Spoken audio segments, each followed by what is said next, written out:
الله الرحمن الرحيم وعن ابن عمر رضي الله تعالى عنهما قال رسول الله صلى الله عليه وسلم أنا أول من تنشق عنه الأرض ثم أبو بكر ثم عمر ثم آتي أهل البقيع فيحشرون معي ثم أنتظر أهل مكة حتى أحشر بين الحرمين۔ مشکات شریف کی حدیث نمبر 6032 ہے، باب مناقب ابی بکر رضی اللہ تعالیٰ عنہ چل رہی ہے۔ حضرت عبداللہ ابن عمر رضی اللہ تعالیٰ عنہما فرماتے ہیں کہ رسول اللہ صلی اللہ علیہ وسلم نے فرمایا، انا اول من تنشق عنہ الارض، میں سب سے پہلا ہوں گا جو زمین سے برآمد ہوگا، یعنی بروز قیامت زمین سے نکلنے والا سب سے پہلے میں ہوں گا، ثم ابو بکر، پھر ابو بکر رضی اللہ تعالیٰ عنہ ہوں گے، ثم عمر، پھر حضرت عمر رضی اللہ تعالیٰ عنہ ہوں گے۔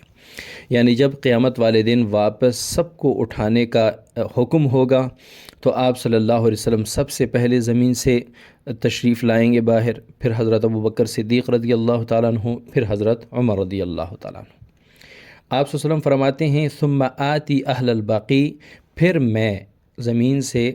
اپنی قبر مبارک سے نکلنے کے بعد ثم آتی اہل البقیع، میں جنت البقیع والوں کے پاس آؤں گا،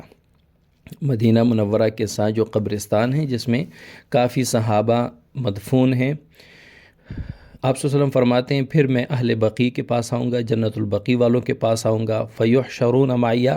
ان کو بھی اٹھا کر میرے ساتھ جمع کیا جائے گا۔ ثم انتظر اہل مکہ، پھر میں اہل مکہ کا انتظار کروں گا کہ مکہ والے بھی آ جائیں، حتیٰ احشر بین الحرمین، یہاں تک کہ حرمین کے درمیان ہم سب ان کو میرے ساتھ اکٹھا کیا جائے گا، یہاں پہ ہم سب اکٹھے ہوں گے۔